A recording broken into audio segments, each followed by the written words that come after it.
Bismillahirrahmanirrahim. Alhamdulillahirabbil alamin wassalatu wassalam ala asyrafil anbiya'i wal mursalin wa ala alihi wa sahbihi ajma'in. Subhanaka la ilma lana illa ma 'allamtana innaka antal alimul hakim. Rabbi shrah li sadri wa yassir li amri wahlul 'uqdatam min lisani yafqahu qawli. Amma ba'd.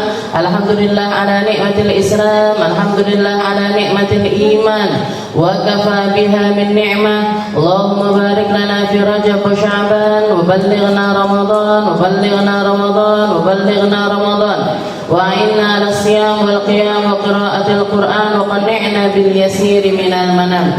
Alhamdulillah, segala puji bagi Allah Subhanahu wa ta'ala. Allah memberikan kepada kita sebuah syariat yang begitu indahnya termaktub di dalam Al-Quran. Allah ta'ala mengatakan, ya ayyuhalladzina amanu kutiba alaikumus siyam kama kutiba alal ladzina min qablikum la'allakum tattaqun.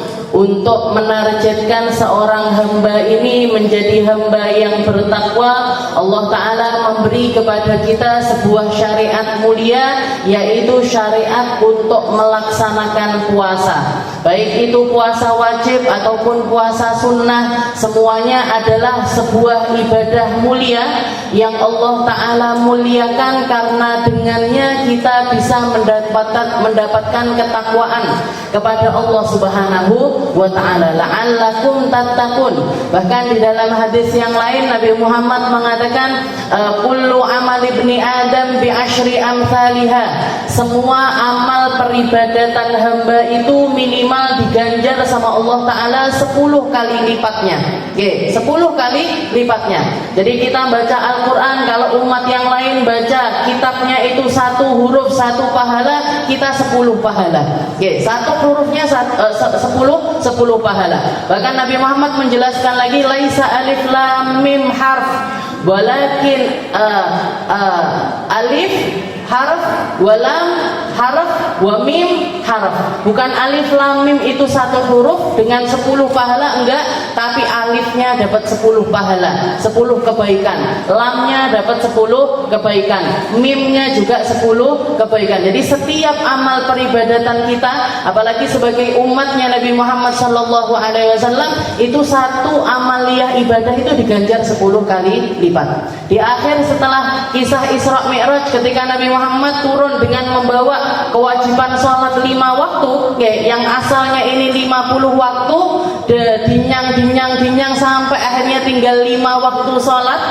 Itu Nabi Muhammad turun dan Allah Ta'ala mengatakan, ya Muhammad, wahai Muhammad, aku berikan kamu syariat sholat 5 waktu, di mana pahalanya ini setara dengan 50 waktunya umat-umat terdahulu. Jadi 5 waktunya kita, setiap 1 waktu sholat itu dikasih pahala seperti 10 kali lipat bagi umat-umat terdahulu, umatnya nabi-nabi sebelum Nabi Muhammad sallallahu alaihi wasallam. Tapi katanya Nabi, illa shaum, kecuali pahalanya orang berpuasa.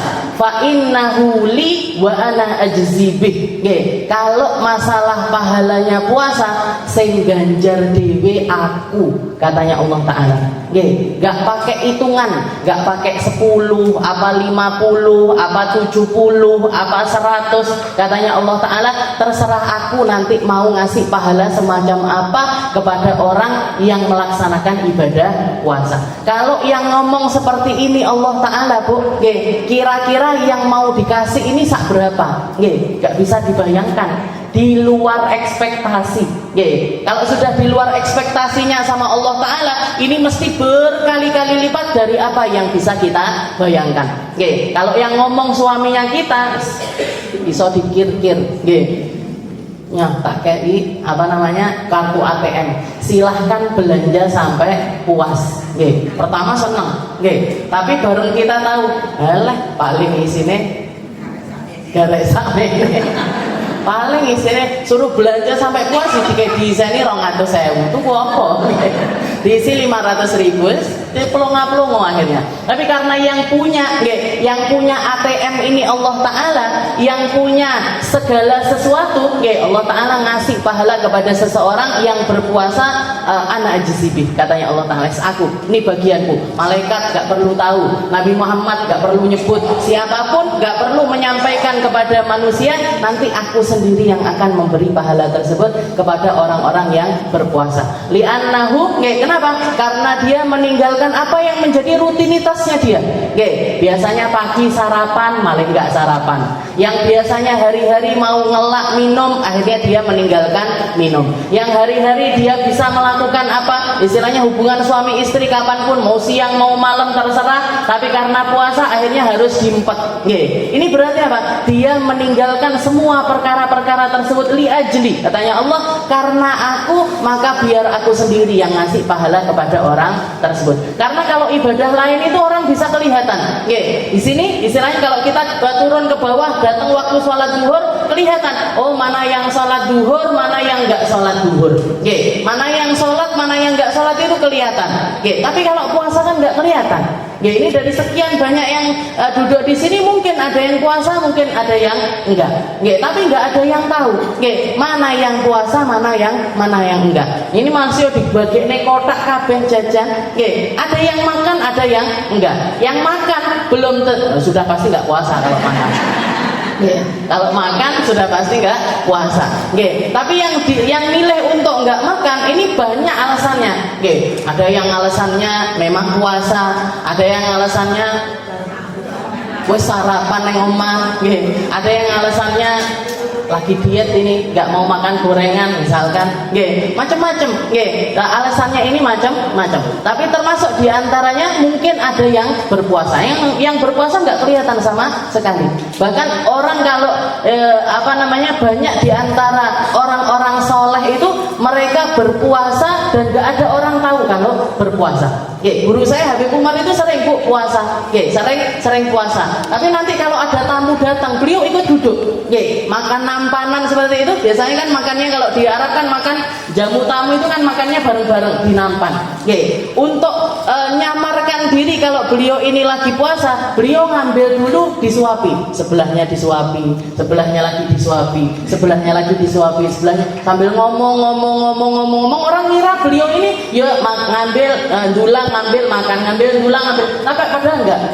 Jadi ditulang nenggone orang-orang, dan setelah itu beliau cuci tangan karena beliau sedang berpuasa, dan enggak ada orang yang sadar kalau beliau itu puasa. Lain sama kita. Lain sama kita. Mohon maaf puasa. Wah, baru ngaji neng ribet Aisyah maling poso bendino. Ya enggak apa-apa, alhamdulillah bagus. Saya juga ikut dapat pahalanya. Tapi alangkah baiknya kalau sesuatu yang sunnah, terutama kalau perkara wajib harus ditampakkan. Jangan sholat wajib, harus sholat wajib, ojo ndelik-ndelik. Jangan sembunyi-sembunyi. Nanti jadi fitnah. Nanti jadi fitnah. Zakat harus ditampakkan, harus dilihatkan, ini harta zakat saya. Kenapa? Karena kalau enggak jadi fitnah. Orang kaya kok enggak zakat, orang kaya kok enggak zakat, mesti orang sekitarnya bilang pancen wong medit. Bukan cuma medit, medit. Sampai zakat lo enggak ketes, sampai zakat aja lo enggak keluar sama sekali. Jadi kalau ibadah wajib memang harus ditampakkan, haji harus ditampakkan. Kenapa? Karena itu adalah amaliyah wajib. Dan sebenarnya kalau kita melakukan perkara yang wajib, nggak perlu bangga diri, Bu. Kabeh wong yo nglakoni. Wajib ini kalau kita mau masuk surga, mau daftarkan diri di surga, maka perkara wajib ini menjadi sesuatu yang memang menjadi sebuah keharusan untuk kita. Kalau enggak, neraka. Karena kalau enggak dilakukan, ini yang kita dapatkan adalah azab dari Allah Ta'ala. Maka seharusnya enggak ada rasa bangga. Makanya orang zakat antara yang ngasih sama yang nerima itu setara. Bukan berarti yang ngasih dapat pahala lebih besar. Enggak. Karena yang ngasih butuh sama orang-orang yang dikasih memang mereka berhak untuk dikasih. Memang mereka berhak untuk dikasih. Kalau sedekah lain ceritanya. Kalau ibadah-ibadah sunnah, maka ini sebaiknya disembunyikan. Sebaiknya disembunyikan. Untuk apa? Menghindari riya, menghindari ujub, menghindari penyakit-penyakit hati yang seringkali timbul kalau misalkan perkara itu ditampakkan. Perkara itu ditampakkan ini seringkali gogreh menjero hati. Seringkali bikin hati kita ini bergerak, dan kalau sudah ada gerakan hati semacam itu potensinya nanti menjadi sebuah riya. Kalau riya entek amale. Kalau sudah riya hilang amalnya. Eman-eman. Makanya para ulama mengatakan kalau sholat wajib ke masjid, dimotivasi untuk ke masjid. Tapi kalau sholat sunnah, apalagi jenengan pengen memperbanyak sholat sunnah atau memanjangkan sholat sunnah, lakukan itu di rumah. Lakukan itu di rumah. Biar apa? Biar orang-orang ini nggak menganggap kita sebagai seseorang yang sholatnya wakeh. Orang itu sholatnya banyak, atau orang itu sholatnya panjang. Masya Allah, ya Allah. Akhirnya keluar. Pertama mungkin dilatih, tapi namanya setan. Setiap hari, setiap kali melakukan itu dibegitukan, maka seringkali bikin hati ini tadi. Kecuali kalau misalkan niatnya untuk syiar, biar nyontohkan ke anak-anak kita, nyontohkan ke cucu-cucu kita, nyontohkan ke orang-orang generasi setelah kita. Karena kalau nggak ada yang menjaga perkara-perkara yang sunnah semacam ini, akhirnya orang juga asing dengan perkara sunnah. Akhirnya orang asing dengan perkara sunnah. Bakpiyah maghrib ya kok enek toh. Qobliyah maghrib itu apa ada? Habis asar emangnya boleh sholat? Kurang belajar aja. Emang habis sholat asar boleh sholat? Yang nggak boleh itu kalau sholatnya sholat sunnah. Tapi kalau misalkan dia masih butuh untuk sholat wajib, atau mungkin punya kodok sholat, mau dilakukan habis asar juga nggak apa-apa. Orang kalau ngerti, orang kalau belajar melihat perkara-perkara semacam itu masih bisa menduga dengan sesuatu yang memang ada di dalam syariat. Tapi kalau enggak, cupet bu. Sholat opo bid'ah dolalah finnar angel kabeh bid'ah, semuanya bid'ah, semuanya sesat, semuanya di neraka. Terus sing mlebu surga sapa? Sepi bu kalau misalkan surga itu cuman diisi sama mereka-mereka yang pokoknya sunnah, pokoknya Al-Quran, pokoknya hadis. Semua amal yang lainnya enggak mau. Doa kalau enggak datang dari Nabi enggak mau. Sholat kalau enggak datangnya dari Nabi enggak mau. Ibadah zikir kalau nggak datangnya dari Nabi nggak mau. Padahal jarak antara kita sama Nabi ini 1400 tahun. Kitab-kitab Islami yang tersisa datang sampai zaman sekarang ini tinggal sedikit bu. Yang di Sahih Bukhari, kalau jenengan lihat kitabnya memang besar-besar. Memang besar-besar. Setelah itu juga tapi itu yang paling istilahnya itu ditulis sama dua imam yang paling berhati-hati di dalam penulisannya. Yang paling berhati-hati di dalam penulisannya. Kalau mau nuliskan, ini yang meriwayatkan ini orangnya gimana? Dia pernah bohong apa enggak? Pernah berkelihatan bermaksiat apa enggak? Pernah kelihatan begitu? Baru kalau misalkan kriteria itu tadi terpenuhi ditulis. Lek enggak ditinggal. Imam Bukhari itu pernah datang jauh-jauh naik ke atas gunung mau ngambil hadis dari salah satu orang yang dikatakan punya rantai hadis nyambung kepada Rasulullah SAW. Diparani sama Imam Bukhari. Naik, terjal tempatnya, sunyi, nggak banyak orang, naik. Setelah nyampe di atas, sudah datang sowan minta izin untuk dikasih hadis tersebut. Ditulis sama beliau. Kalau saya dapat ini dari Fulan bin Fulan ini dapat dari ini, dia dapat dari ini, sampai kepada Rasulullah ditulis hadisnya. Setelah dituliskan kelihatan kalau orang ini tadi sempat ke kandang kambingnya dia, pergi ke kandang kambing, metik beberapa makanan, rumput istilahnya, ngambil rumput. Si kambing ini tadi yang masih ada di luar kandang ini dipancing untuk ke kandang. Ayo digiring sampai ke depan pintu kandang. Begitu nyampe di pintu kandang, nggak dikasihkan. Si rumput ini tadi nggak dikasih, dimasukkan tanpa ngasih makanan. Katanya dia, ini yang tadi, hadis ini tadi nggak dimasukkan ke dalam Sahih Bukhari. Kenapa? Karena dia ada cacat, cacat dalam hal istilahnya kejujuran. Padahal bukan jujur sama manusia, jujur sama hewan. Jujur sama hewan. Ini misalkan rumput itu tadi dikasihkan, masih dituliskan. Tapi kalau enggak, dan itu banyak sekali, itu banyak sekali. Apa yang seperti itu enggak datang dari Nabi? Apa yang seperti itu enggak pernah keluar dari lisannya Rasulullah Shallallahu Alaihi Wasallam. Wallahu a'lam. Enggak tahu kita, enggak tahu kita. Tapi yang pasti, yang tersisa dari syariat ini sudah sangat sedikit sekali. Sudah sangat sedikit sekali. Yang sedikit ini pun, saya ngaji yo titik. Kitab setipis ini tipis loh Bu. Ini dinamakannya aja takrirat. Takrirat itu apa? Ringkasan. Ringkasan ini berarti wis ringkes. Saya ringkes ini loh yang ngaji loh, cuman piro. Kalau dibandingkan warga Tulungagung sama Ribat Aisyah, ini apa-apa nih.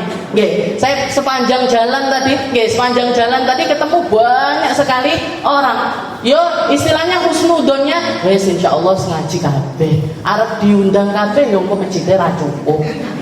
Mau diundang semuanya nanti masjidnya enggak cukup, konsumsinya enggak cukup. Mesakne panitia. Jadi yang sedikit yang tersisa dari syariat yang sedikit ini pun yang ngaji juga sedikit. Yang ngaji juga sedikit. Maka sebenarnya kalau kita mau ngambil syariat-syariat untuk sebagai pengamalan-pengamalan kita, sebagai bekal kita menuju Allah Subhanahu wa taala, bekal kita menuju Allah Subhanahu wa taala, yang harus dikuatkan adalah hubungan antara talaqiyana, hubungan kita sama orang yang ngasih ilmu kepada kita. Saya ngambil ilmu dari siapa ini? Orangnya bagaimana? Riwayat belajarnya di mana? Guru-gurunya ini siapa? Nyambung sama Nabi apa? Enggak. Kalau nyambung, ambil. Kalau enggak nyambung, tinggalkan. Kalau enggak nyambung, tinggalkan. Walaupun dia mengatakan qala Allah, qala Rasulullah, berkata Allah, berkata Rasulullah, yang paling ngerti tentang makna perkataannya Allah dan perkataannya Rasulullah itu juga orang-orang yang berilmu. Jadi enggak bisa kita ngambil ilmu tanpa ulama. Nggak bisa cuman syukur buka kitab, baca kitab, apalagi modal googling YouTube, TikTok apa nih, make shot 30 detik sudah merubah mindset kehidupan kita. Yang dulu tenang-tenang nggak ada TikTok, saya ini malah gusar. Bojoku tipe yang seperti ini. Kehidupan saya ternyata semacam ini. Di kotak-kotak hanya karena video-video 30 detik. Iki ngaji opo? Nggak atuman Bu, saya orang belajar 30 detik itu nggak kedepnya kan loh. Ini 1,5 jam aja cuman bahas tentang ini, mbuh kemput nopo boten. Langsung aja masuk kita. Jadi sekarang kita masuk, kalau minggu yang kemarin kita bahas tentang syurut sihhatis shaum wa syurut wujubis shaum, syarat sahnya puasa dan juga syarat wajibnya puasa. Jadi ada orang yang sah puasa, ada orang yang wajib puasa. Ada orang yang sah saja, jadi puasanya ini sampai ke tingkat sah, yaitu kalau dia ini masuk kriteria muslim, aqil, an-naqa minal haid wan nifas wal ilm bikauni al-waqt qabilan lisaum. Jadi yang pertama orangnya orang Islam, yang kedua dia akalnya itu penuh, akalnya ini genah, bisa membedakan segala sesuatu. Dan yang ketiga an-naqa minal haid wan nifas, suci dari haid dan juga nifas. Jadi kalau orang nggak suci dari haid nifas, puasanya nggak sah. Sekedar sah aja nggak masuk. Dan yang keempat, kalau dia puasa di waktu-waktu yang memang bisa dipakai untuk puasa. Enggak syukur poso. Ini harinya apa? Makruh apa enggak? Ini harinya apa? Haram apa enggak? Ini harinya gimana? Saya dapat izin dari suami apa enggak kalau puasa? Nah, itu semuanya menentukan puasa kita ini bisa dianggap atau tidak. Bisa sah atau tidak. Maka anak kecil di atas usia mumayyiz dia puasa, sah puasanya.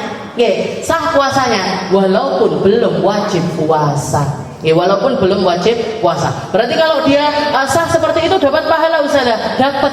Yang dapat pahala orang tuanya.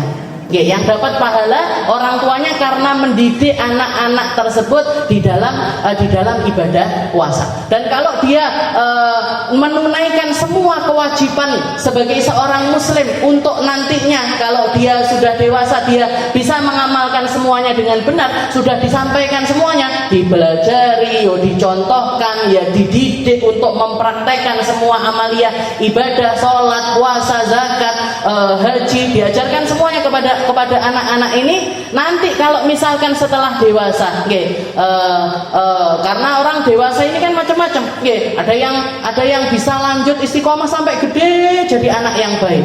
Tapi juga ada yang kepleset, pengaruh lingkungan, pengaruh teman, pengaruh ini itu dan lain sebagainya, dia keluar dari aturannya Allah Subhanahu wa taala, maka orang tuanya enggak disalahkan sama Allah taala atas perkara tersebut. Anak tersebut ketika dia sudah dapat didikan, dewasa dalam keadaan terdidik, maka orang tuanya terbebas dari khitabullah, dari kewajiban dia di dalam mendidik. Kalau dia berdosa setelah itu, tanggungannya dia sendiri. Nggak masuk seperti yang diceritakan sama Nabi, berapa banyak orang tua yang sudah masuk ke dalam surga, ditarik lagi sama Allah Ta'ala, dikeluarkan dari surga, disuruh nemeni anaknya di dalam neraka, gara-gara nggak dididik sama sekali. Nggak didik, nggak dicontohkan, nggak diperintahkan. Orang tuanya nggak melakukan apa yang menjadi kewajibannya orang tua, maka nanti sudah masuk surga. Sudah masuk surga ini karena amal ibadahnya dia, karena kebaikannya, dikeluarkan lagi, setelah itu dimasukkan ke dalam neraka. Ngancani anak-anaknya karena anaknya mengatakan, aku nggak pernah dicontoh nih, aku nggak pernah disuruh, aku nggak disekolahkan di sekolah yang benar, aku nggak dikenalkan sama Allah, nggak dikenalkan sama Rasulullah, nggak diajarin Al-Quran, aku nggak diajarin itu semuanya. Maka jangan salahkan aku dewasa dalam keadaan semacam ini. Orang tuanya dikeluarkan dan dimintai pertanggung. Tapi kalau misalkan orang tuanya sudah menunaikan, dia mengatakan, sudah tak ajarin ya Allah, wes tak contoni sholat, tak contoni kecil dia tak ajarin puasa, tak ajarin zakat, semua dan lain sebagainya, tapi dia dewasa dalam keadaan semacam itu, maka bebas, dia tetap ada di dalam surga. Nah, ini syarat sahnya puasa. Setelah itu ada syarat wajibnya puasa. Islam, mukallaf, tumbuh dewasa dalam keadaan berpikir, pikirannya benar, dan juga dia sudah balik, pikirannya benar, sudah balik. Mukallaf, itoqoh, mampu untuk puasa, sehat, sehat dan juga mukim. Sehat ini bukan seperti yang kemarin kita bahas, sakit yang sekiranya itu parah sekali, maka boleh dia untuk enggak puasa. Dan nanti kalau sembuh tinggal qodoi saja. Kalau orang sakit, nanti kalau sembuh tinggal qodho saja. Yang terakhir adalah iqamah atau enggak sedang bepergian. Nah, bepergian ini syaratnya dua, keluar dari negerinya sebelum subuh, sebelum subuh sudah berangkat. Dan yang kedua, perjalanannya adalah perjalanan yang panjang, di atas 84 kilo. Ada yang bilang 84, ada yang bilang 82 kilo. Tapi yang pasti itu adalah perjalanan panjang. Nah, sekarang kita masuk ke arkanus siam, rukunnya puasa. Rukun ini apa? Rukun ini tiang. Rukun ini tiang. Sama semacam semua bangunan ini mesti ada tiangnya. Kalau misalkan bangunan tanpa tiang roboh, roboh. Begitu juga rukunnya puasa. Ini adalah dua perkara yang harus ada di dalam puasa kita. Kalau nggak ada, berarti rubuh puasa kita. Roboh puasanya kita. Yang pertama adalah niat, dan yang kedua adalah meninggalkan semua hal, meninggalkan semua perkara yang membatalkan puasa. dalam keadaan sadar, dalam keadaan ingat, zakiran, dalam keadaan ingat, setelah itu ghairu mukrah, dan dia tidak dipaksa di dalam melakukan perkara tersebut, dan dia juga adalah orang yang mengerti tentang, bukan orang yang nggak ngerti secara syar'i. Ada orang-orang yang memang nggak ngerti dan dimaafkan sama Allah Ta'ala. Kita bahas dulu tentang niat. Niatnya puasa. Jadi pertama hal yang harus kita lakukan kalau kita puasa, maka harus ada niatnya. Nabi Muhammad mengatakan innamal a'malu binniyat. Innamal a'malu binniyat wa innama likulli imri'in ma nawa. Faman kanat hijratuhu ila Allah wa rasulih fa hijratuhu ila Allah wa rasulih. Wa man kanat hijratuhu lid-dunya yusibuha aw imra'atin yankihuha fa hijratuhu ila ma hajara ilaih. Ila ma hajara ilaih. Semua amal itu tergantung sama niatnya, katanya Nabi. Dan terserah setiap hamba itu mau meniatkan apa atas amal perbuatan masing-masing. Dia mau ngapain aja terserah niatnya dia apa, dan dia akan mendapatkan sesuai dengan apa yang dia niatkan. Makanya para ulama mengatakan an-niyah, niat itu niatul mu'min khairun min amali. Niatnya hamba beriman itu bahkan seringkali lebih baik dibandingkan amalnya dia. Niatnya orang puasa kadang-kadang lebih baik ketimbang puasanya dia. Kenapa? Karena kalau orang niat ini nggak mungkin riya. Orang niat nggak mungkin riya. Awakmu poso, wis niat mah. Kamu puasa, sudah niat, terus tapi ngelak. Ya nggak jadi, nggak bisa orang pamer pakai niat itu nggak bisa. Aku niat sedekah berapa? 5 juta. Wes mau tok nih tenan, enggak. Saya menggone rekening masihan. Nah, nggak bisa pamer, nggak bisa riya, nggak bisa ujub, nggak bisa riya, nggak bisa ujub, bahkan nggak bisa ngundat itu nggak bisa. Aku wes niat sedekah 5 juta, wes apa rong turun. Diundat-undat nggak bisa. Jadi pergi ke tetangganya misalkan, saya niat loh sebenarnya kalau masak itu pengen bagi-bagi apa enggak? Masak rawon juga bagi-bagi, masak soto juga bagi-bagi, masak apa aja bagi, nggak bisa diundat-undat, nggak bisa. Makanya katanya Nabi, niatul mukmin khairun min amali. Berapa banyak orang yang berniat itu bahkan lebih besar pahalanya ketimbang setelah dia mengamalkan. Karena kalau mengamalkan kadang-kadang gugur, kadang-kadang hilang, kadang-kadang habis. Tapi kalau niat gak mungkin habis. Gak mungkin habis. Makanya kalau kita mau melakukan sebuah ibadah, para ulama itu istilahnya yang pertama kali harus ditoto niate. Yang pertama kali harus kita tata adalah niat kita. Jenengan ngaji di sini tujuannya apa? Maunya apa? Pengennya apa? Maunya apa? Pengennya apa? Kalau jenengan, wes koncoku ngaji, aku melok ngaji. Ya sudah, yang didapat itu. Yang didapat ya itu. Nggak mungkin konsentrasi, nggak mungkin bisa fokus. Apalagi nyatet. Foto tok, cekrek. Gampang gitu. Istilahnya tergantung sama niatnya. Tergantung sama niatnya. Seriusnya kita, fokusnya kita, tujuannya kita. Hambatan-hambatan yang sering kali datang setiap kali kita mau berangkat. Jangan mau berangkat ini kan tarik ulur. Repot kah, enggak kah, ngeluh kah, enggak kah, capek kah, enggak kah, tarik ulur. Tarik ulur untuk berangkat. Tarik ulur untuk berangkat. Nah, ini semuanya menentukan seberapa seriusnya kita di dalam berniat. Seberapa seriusnya kita. Kalau orang serius memang benar, saya butuh ini sama ilmunya. Sebentar lagi Ramadan, saya mau puasa, mosok saya puasa tanpa landasan ilmu. Keteteran nanti puasa saya. Ya Allah, niat thalabul ilmi. Ya Allah, niat ngaji. Ya Allah, niat ngisi waktu dengan perkara yang baik. Ya Allah, niat ngasih pahala dari duduknya saya di tempat ini kepada orang tua saya. Ya Allah, niat dengan saya belajar, mungkin anak saya digampangkan di dalam belajarnya mereka. Ya Allah, saya niat macam-macam jenengan toto niat sebanyak itu juga Allah Ta'ala akan ngasih pahala kepada kita. Sebanyak itu juga Allah Ta'ala akan ngasih pahala kepada kita. Karena kalau niat itu double boleh, sebanyak apapun boleh. Bahkan boleh, jenengan misalkan saya nggak punya ilmu, bahkan ilmunya niat aja saya nggak ngerti, sudah. Ya sudah, jenengan berangkat, niatkan di dalam hati. Ya Allah, saya niat ngaji seperti niat ngajinya Nabi Muhammad. Ya Allah, saya pengen gembira dengan ilmu seperti gembiranya Nabi dengan ilmu. Ya Allah, saya pengen ngerti tentang ilmunya Al-Quran sebagaimana Nabi Muhammad itu gembira sekali dengan Al-Quran.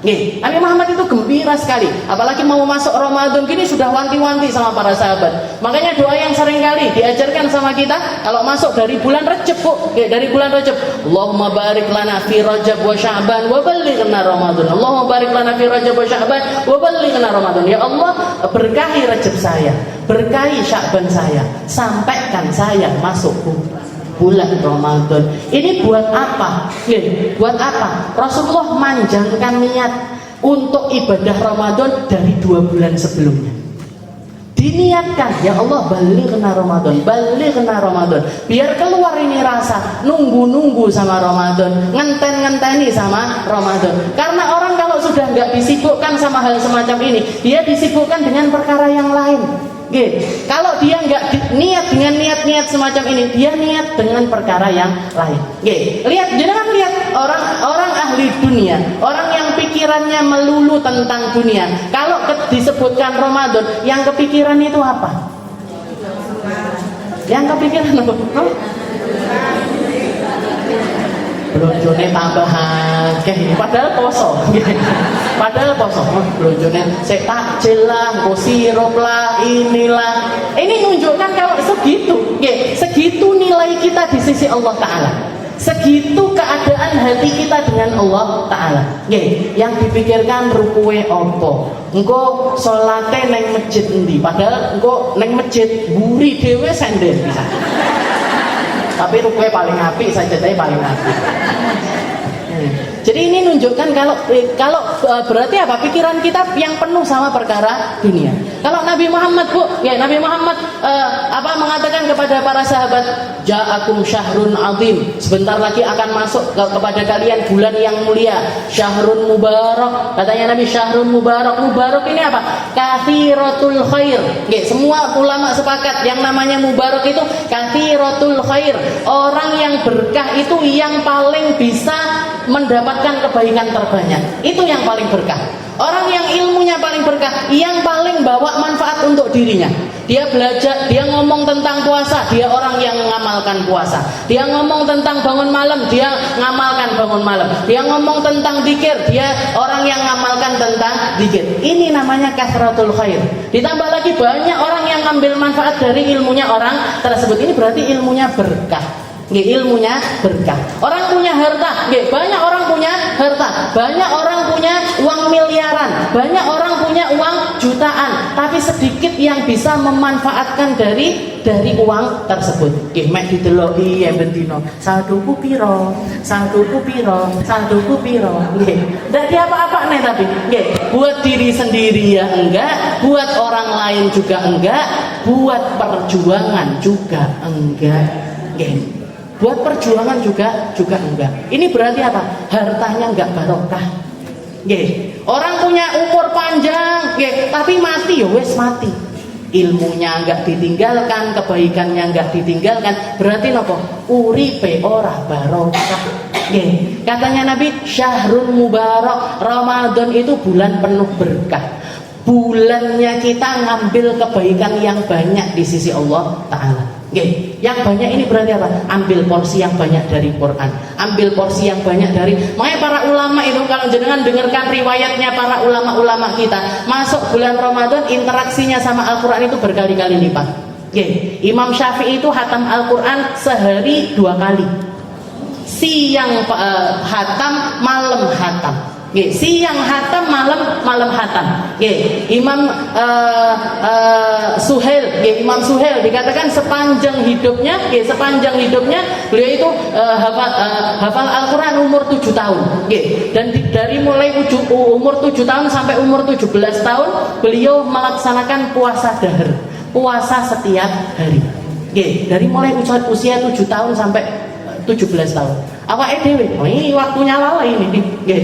Dikongkon kudungan angel, dikongkon sholat angel, ini 7 tahun sampai 17 tahun itu biasanya seperti itu. Ya tapi beliau bisa menjadi orang, kalau main umur 7 tahun nih Bu, duduk-duduk sama teman-temannya. Anak umur 7 tahun kan lari sana, lari sini, nggih, main sana, main sini. Katanya Imam Suhail, "Mali hadza khuliqtu." Aku ki enggak dibikin sama Gusti Allah ngene enggak.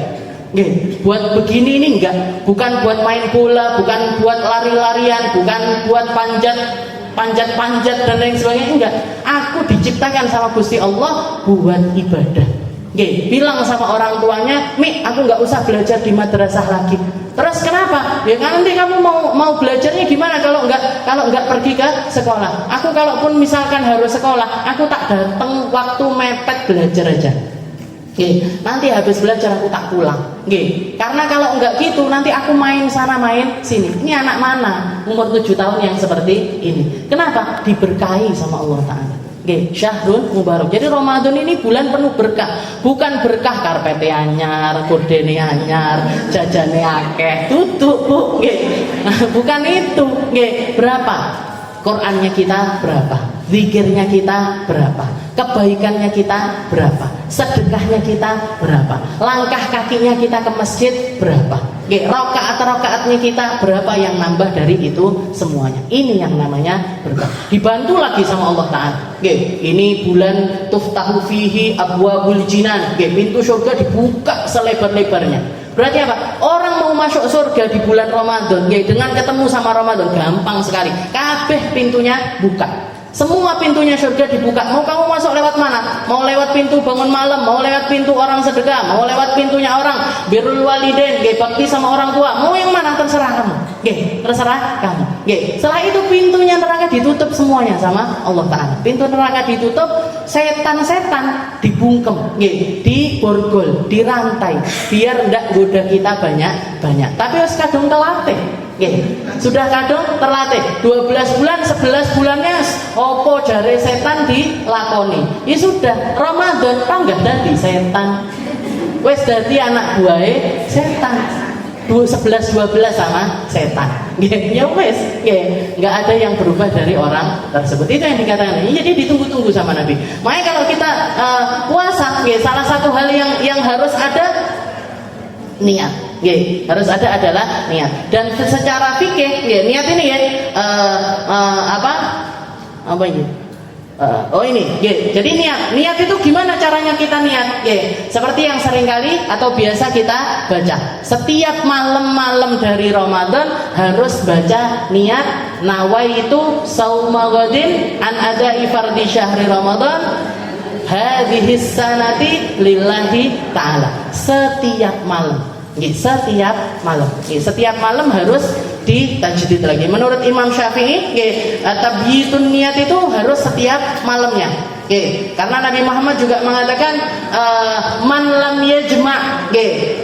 yajma'i, barang siapa yang enggak menggabungkan puasanya dengan niat di malam harinya, maka la siyamalah. Maka orang tersebut enggak dianggap puasa. Berarti enggak sah puasanya. Artinya apa? Kalau puasa niatnya harus mulai dari malamnya. Mulai dari malamnya. Kalau niat dari awal sebulan penuh gimana Ustazah? Boleh. Dan disunnahkan juga kita untuk niat puasa mulai dari awal puasa. Nawaitu sauma ghadin an adai fardhi syahri Ramadan syahron kamilan. Ya Allah, saya niat puasa Ramadan sebulan penuh. Sebulan penuh. Maka itu di madhabnya Imam Malik sudah cukup. Jadi kalau niat puasa mulai dari awal puasa aja itu sudah dianggap sebagai cukup untuk menjadi niat puasanya kita sebulan penuh. Tapi kalau di madhabnya Imam Syafi'i harus setiap malam dibaca. Nggak harus dibaca sih, yang penting sudah terbesit di dalam hati. Karena niat ini kan tempatnya di hati.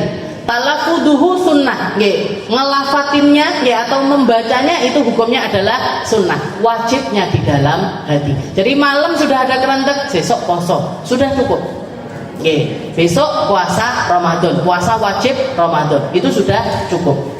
Jadi di madhabnya Imam Syafi'i harus setiap malam. Maka kalau misalkan kita bermadhabkan dengan madhabnya Syafi'i, ya setiap malam istilahnya usahakan untuk melaksanakan niat puasa. Tapi kalau misalkan lupa Ustazah, misalkan lupa, saya kelupa malam ini niat apa enggak, atau siangnya mambengi niat apa ora, mambengi niat apa ora, dieling-eling enggak inget-inget, maka boleh ngambil perkataannya Imam Malik yang kalau kita sudah niat sebulan penuh dari awal, itu sudah mencukupi niat kita hari tersebut. Ditambah lagi kalau jenengan niat mulai dari awal, itu juga fungsinya kalau misalkan terjadi apa-apa di Ramadan kita, kita sudah dapat pahalanya Ramadan tersebut. Jadi misalkan lagi haid, ya kan 1 bulan kalau perempuan mesti ada bolongnya 7 hari, 8 hari, maka 7 hari, 8 harinya kita ini masih tetap terhitung puasa secara pahala loh, bukan secara fikih. Kalau secara fikih tetap wajib diqadha, tapi secara pahala kita sudah dapat pahalanya karena sudah meniatkan itu mulai dari awal Ramadan. Mulai dari awal Ramadan.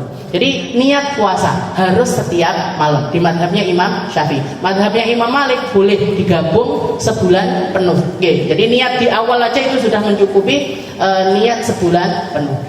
Nah, tapi di sini ada perbedaan antara kalau kita puasanya sunnah sama kalau kita puasanya itu wajib dari segi niatnya.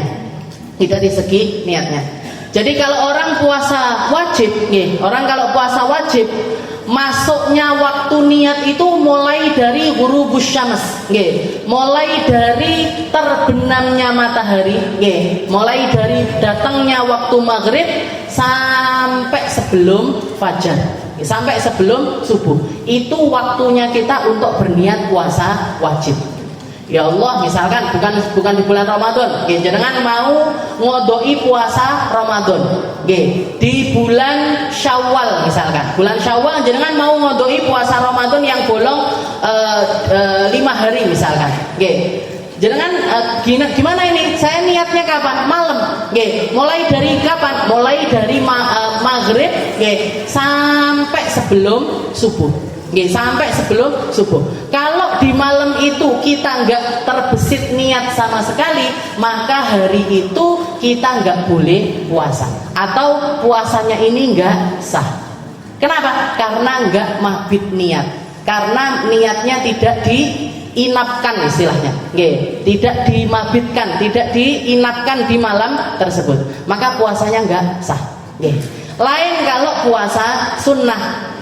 Kalau puasa sunnah, waktunya niat itu mulai dari malam sampai sebelum masuk waktu zuhur. Sampai sebelum masuk waktu zuhur itu masih boleh kita untuk niat puasa. Seperti yang sering dilakukan sama Nabi. Sayyidah Aisyah menceritakan Rasulullah itu kalau pagi-pagi datang ke rumah saya, nanya, Aisyah ada sarapan apa enggak? Ada ya Rasul. Kalau ada disediakan dimakan sama Nabi.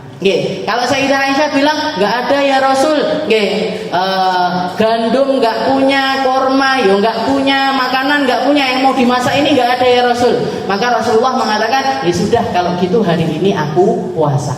Jadi berarti apa? Ini puasa apa? Puasa sunnah. Puasa sunnah itu kalau misalkan jenengan mau puasa sunnah, misalkan hari Senin, lupa malamnya nggak niat, tahu-tahu melihat kalender, tiba-tiba dino Senin, ternyata hari Senin, padahal aku pengen rutin puasa Senin, terus dilihat mulai dari subuh sampai waktu itu kita sadar misalkan jam 10, jam 9, itu sempat makan minum apa enggak? Oh enggak, saya belum makan, belum minum, dan belum masuk waktu duhur, belum masuk waktu duhur, wes tak poso ae lah, gimana? Boleh, boleh puasa hari tersebut. Yang penting itu tadi, belum masuk duhur dan belum kemasukan apa-apa mulai dari pagi sampai waktu kita niat puasa tersebut. Tapi kalau misalkan nggak masuk kriteria ini, nggak sah juga.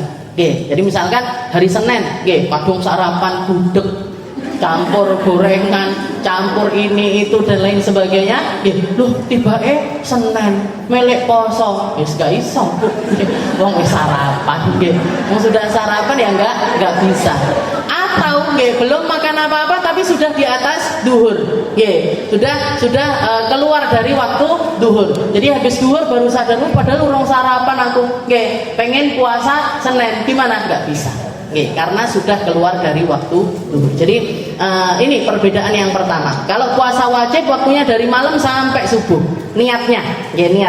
Kalau untuk puasa sunnah dari malam sampai sebelum duhur, dengan syarat dua itu tadi. Dengan syarat sebelum duhur dan juga belum makan apa-apa. Dan yang kedua harus diperinci. Kalau puasa wajib itu harus diperinci. Saya puasa wajib apa ini? Kalau puasa Ramadan ya niat nawaitu shauma ghadin an ada'i fardhi syahri Ramadan. Syahri Ramadan. Saya niat ada'i fardhi syahri, melaksanakan kewajiban puasa Ramadan. Kalau jenengan puasanya puasa kafarat, ya udah niat nawaitu shauma ghadin an ada'i fardhi kafarati. Kalau misalkan niatnya nadar, menunaikan nadar, ya Allah saya niat puasa an ada'i fardi nadari. Saya niat untuk menunaikan nadar saya sesuai sama kebutuhan, harus diperinci. Harus diperinci. Tapi kalau niat puasa sunnah nggak harus terperinci. Gak harus terperinci, gak harus saya niat puasa Senin, saya niat puasa Ayyamul Bid, saya niat puasa, gak harus terperinci. Bahkan pokok ya Allah saya niat puasa, gitu aja sudah cukup. Ya Allah saya niat puasa. Apa puasa yang nepati dengan hari tersebut, yang penting bukan di makruh, bukan yang diharam, maka dianggap sebagai sebuah ibadah sunnah. Dikasih pahala sama Allah Ta'ala. Jadi nggak harus terperinci kalau puasa sunnah. Seperti yang dilakukan sama Nabi, sesimpel itu. Ada makanan beliau makan, nggak ada makanan, ya udah beliau puasa. Puasanya apa ya? Puasa mutlak, seperti sholat. Nah, ada sholat sunnah mutlak, puasa juga gitu, boleh diitlakkan, boleh dimutlakkan. Dan yang terakhir, tidak boleh digabung. Kalau puasa wajib nggak boleh digabung. Jangan puasa Syawal, ya Allah saya niat puasa ngodoi Ramadan plus Syawal, nggak boleh. Niat wajib saja, nanti pahala Syawalnya ngikut. Tapi kalau jenengan gabungkan justru malah nggak sah, karena ibadah wajib nggak bisa didobelkan. Kalau didobelkan mumet, Jadi kalau didobelkan, kalau ibadah wajib boleh didobelkan, nanti kemana-mana. Orang sholat duhur, ya Allah niat sholat duhur plus asar plus isya, kan podo petang rokaat, nggak bisa. Jadi kalau sesuatu yang wajib itu harus satu-satu. Harus satu-satu. Haji wajib ya satu, umroh wajib ya satu. Satu, nggak boleh digabungkan dengan sesuatu yang lain. Tapi kalau sunnah, itu mau jenengan double boleh. Ya Allah niat puasa misalkan jenengan puasa Nabi Allah Dawud, ya Allah niat puasa Dawud, niat puasa Senin, niat puasa Ayyamul Bid, niat puasa ini Arafah misalkan, niat puasa gabung jadi satu, nggak apa-apa, nggak masalah. Sholat sunnah itu boleh juga digabung-gabung. Jangan masuk ke masjid sebelum duhur, niat tahiyatul masjid sekaligus qobliyah duhur, diniatkan lagi sholat hajat, diniatkan istikharah, diniatkan sholat taubat, diniatkan, tidak apa-apa. Tapi tinggal takbirnya piye. Sholli sunnah, itu maksud plus. Boleh. Jadi diniatkan banyak ibadah sunnah itu digabung jadi satu, itu boleh. Kalau wajib nggak boleh. Nah, ini perbedaan niat, Nah, jadi perbedaan niat itu antara wajib sama sunnah itu dibagi semacam ini. Setelah itu rukun yang kedua adalah menghindari segala sesuatu yang membatalkan puasa. Nanti besok insya Allah kita bahas apa saja yang membatalkan puasa. Ada sekitar 8 perkara yang membatalkan puasa, itu harus kita hindari, mulai dari tulu'ul fajar ila ghurubis syams, mulai dari terbitnya fajar sampai terbenamnya matahari, mulai dari subuh sampai maghrib. Mulai dari subuh sampai maghrib ini harus kita tinggalkan. Dalam keadaan bagaimana? Zakiron, dalam keadaan zakiron, sebagai seseorang yang ingat, mukhtaron, dalam keadaan tidak terpaksa, ghairu jahilin ma'dzur, dan bukan orang yang nggak ngerti, dan nggak ngertinya ini dimaafkan sama Allah Ta'ala. Maksudnya gimana? Yang pertama zakir.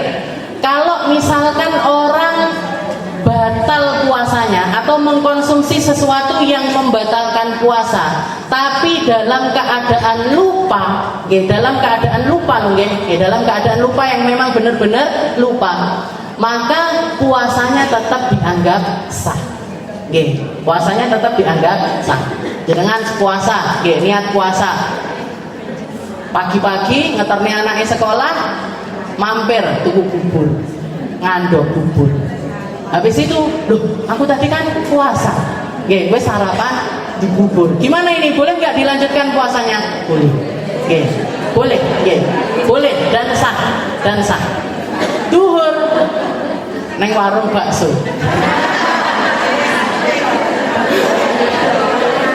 Maghrib buka. Gimana ini? Puasanya sah apa enggak? Kalau memang benar-benar lupa, sah kok. Sah puasanya. Mau itu puasa wajib ataupun puasa sunnah, sah. Jadi lupa yang benar-benar lupa loh, bukan lupa-lupaan, tapi memang benar-benar lupa. Saya punya teman dari Jakarta kayak gitu, sahur, tengah malam itu sahur, sebelum subuh sahur, niat puasa, ya Allah niat puasa, kodok lagi, puasa ngodoi Ramadan. Pagi-pagi, lihat orang bagi-bagi nasi pakai mie, pakai tempe, makan sarapan. Duhur, udah cerita ini di sekolah, bahkan habis sholat duhur itu sempat cerita sama saya, aku tadi pagi lupa, pada niat puasa lupa, tapi sarapan pagi. Habis duhur cerita itu, turun ngelihat nasi, lupa lagi. Puasa makan siang.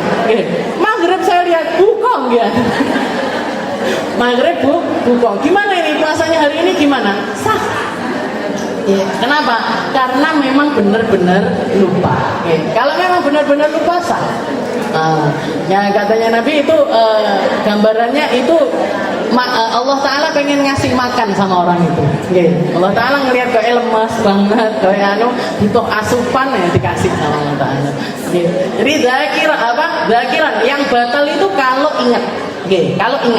Kalau tengah-tengah makan ingat gimana? Ya sudah, yang sebelum ingat itu nggak membatalkan, yang setelah ingat membatalkan. Berarti kalau sudah ingat harus langsung dilepas. Kadang ada makanan di dalam mulut, dikeluarkan. Dan kadang ada di sini dikeluarkan. Nah itu, kalau ditelan batal. Kalau ditelan batal. Kalau dikeluarkan maka enggak batal. Zakiran yang pertama. Jadi meninggalkan perkara yang membatalkan dalam keadaan ingat. Mukhtar ini apa? Tidak dipaksa. Tidak dipaksa.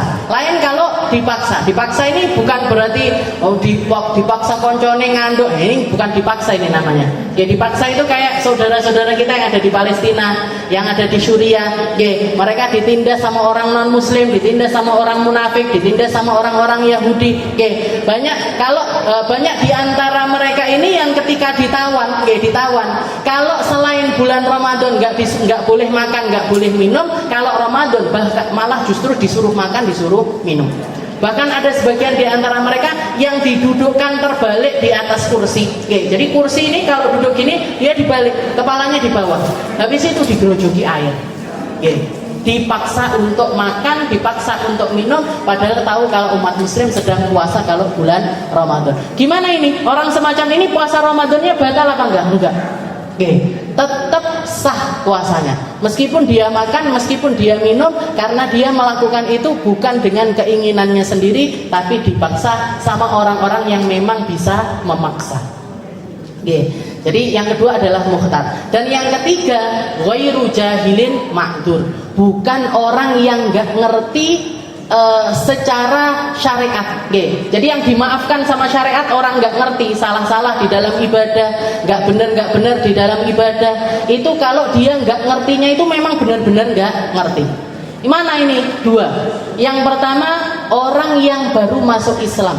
Oke. Orang misalkan Nasrani, mu'allaf, dia baru masuk Islam, ketemu Ramadan pertamanya dia, misalkan dia masuk Islamnya bulan Sya'ban, masuk Islam bulan Sya'ban, langsung ketemu Ramadan. Di bulan Ramadan masih belum bisa milah-milah. Ini niat yang benar ini gimana caranya? Yang batalin ini apa aja? Misalkan ada di antara mereka yang salah. Dikira puasa itu cuman puasa makan aja, minum masih boleh. Jadi Ramadan dia minum, misalkan. Orang mu'allaf. Gimana ini puasanya sah apa enggak? Sah. Jadi salah-salahnya ibadahnya dia di waktu dekatnya dia dengan masuk Islam ini dimaafkan sama Allah Ta'ala. Dan sah berarti nggak perlu diqodoi. Orang yang baru masuk Islam. Dan yang kedua, orang yang tumbuh. Orang yang tumbuh atau dewasanya ini jauh dari orang yang ngerti. Jauh dari orang yang ngerti. Misalkan orang Indonesia, orang ngerti sebenarnya. Orang Indonesia ini kan ulamanya banyak sekali. Ulamanya banyak, pondok pesantren banyak, madrasah banyak, sekolah Islam banyak.